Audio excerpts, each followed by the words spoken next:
آج کے اس press conference کے ذریعے میں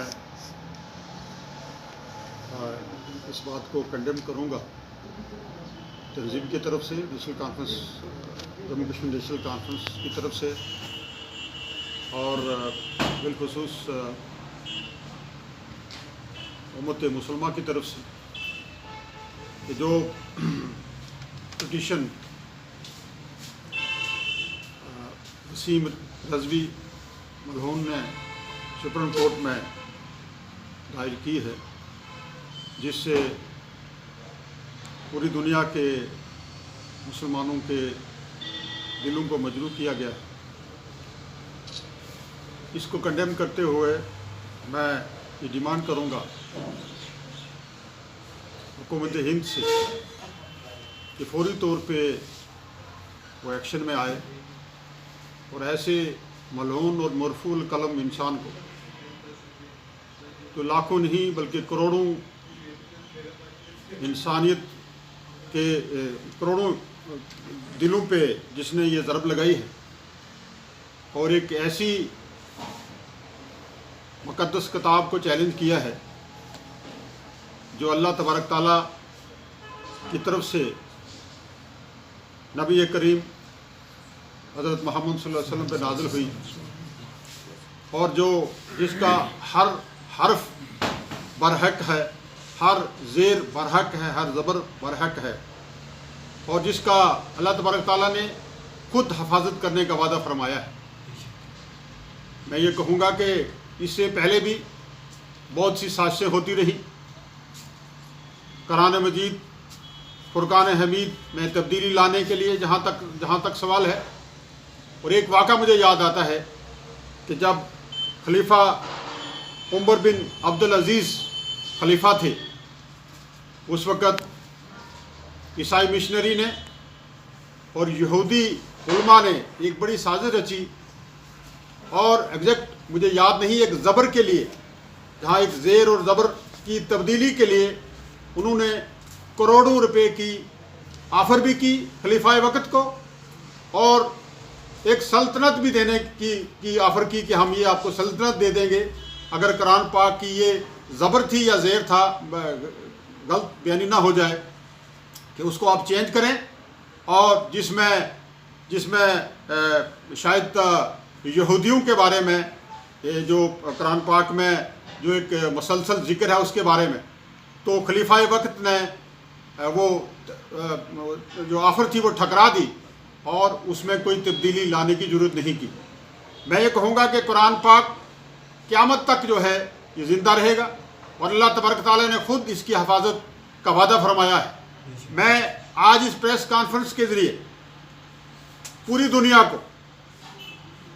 جہاں رسول اللہ صلی اللہ علیہ وسلم کا فرمان ہے، جہاں اللہ تبارک تعالیٰ کا فرمان ہے کہ قرآن کی حفاظت ہم کریں گے، قرآن سلامتی کا، قرآن پاک جو ہے امن کا، قرآن پاک بھائی چارے کا درس دیتا ہے، اور میں یہ جہاں اسلامک سکالرز نے قرآن کے بارے میں باتیں کی ہیں، اس کی تعریف کے بارے میں باتیں کی ہیں، میں ہندوستان کے ایک بہت بڑے شنکر اچاریہ کا یہاں حوالہ دینا چاہوں گا کہ شنکر اچاریہ صاحب نے جو یہ کہا کہ اگر آپ دنیا میں امن لانا چاہتے ہیں، بدقسمتی سے پچھلے سال ان کی ڈیتھ ہو گئی شنکر اچاریہ صاحب کی، تو انہوں نے یہ فرمایا تھا کہ اگر آپ پوری دنیا میں امن لانا چاہتے ہیں تو شنکر اچاریہ صاحب نے یہ فرمایا کہ قرآن پاک کی تعلیم جو ہے وہ گھر گھر پہنچائیں، اور انشاءاللہ تعالیٰ دنیا میں جو بدامنی ہے، جو خلقشار ہیں، جو پریشانی ہے، جو بد نظمی ہے، یہ ختم ہو جائے گی۔ یہ ہندوستان کے ایک بہت بڑے شنکر اچاریہ صاحب کا یہ بیان تھا، یہ سٹیٹمنٹ تھی۔ آج بھی یوٹیوب میں اور دوسرے سوشل گروپس میں یہ چلتی رہتی ہے ان کی وہ سپیچ۔ میں یہ گزارش کروں گا کہ ایک ان پڑھ جاہل قسم کے انسان نے یہ پٹیشن جو ہے یہ سپریم کورٹ میں دائر کی ہے۔ میں سپریم کورٹ جو ہمارا دیش کی بڑی عدالت ہے، وہ یہ امید ہے کہ انشاءاللہ تعالی وہ ایسی پٹیشن جو ہیں وہ ان کو جو ہے وہ جگہ نہیں دیں گے، اور اس کو خارج کریں گے۔ اور سپریم کورٹ سے ہی میری گزارش یہ ہے کہ اس آدمی کو جو ایک مرفوع القلم انسان ہے، جس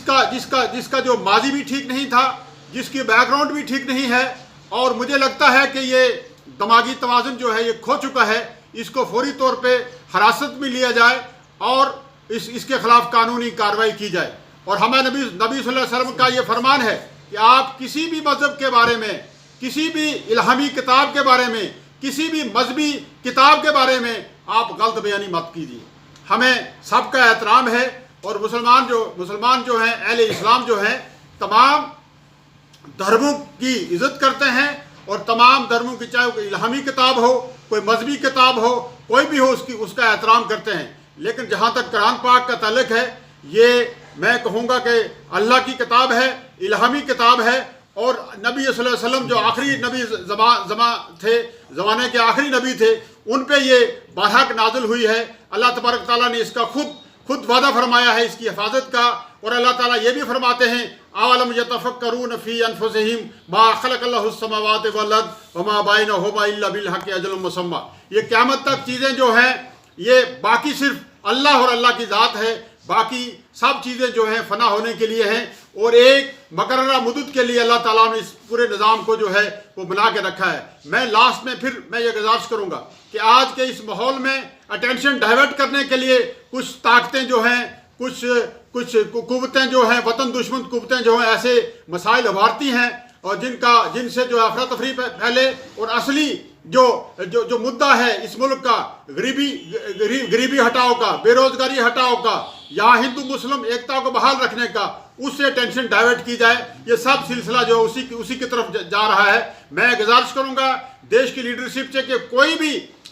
وہ اس میں ڈھیل مت برتے، اور فوری طور پہ ایسے ملعون اور مرفوع قلم اور پاگل انسان کو گرفتار کر کے اس کو کیفے کردار تک پہنچائے۔ میں میڈیا حضرات کا اور تنظیم کے تمام ساتھی جو اس ہنگامی طور پہ کال کرنے پہ آئے، میں سب کا شکریہ کروں گا، اور میں لاسٹ میں یہ بھی اپیل کروں گا کہ ملت کے نوجوانوں سے بھی اپیل کروں گا کہ وہ پرامن رہیں اور پرامن طریقے سے اپنا پروٹیسٹ جو ہے وہ لانچ کریں۔ شکریہ، خدا حافظ۔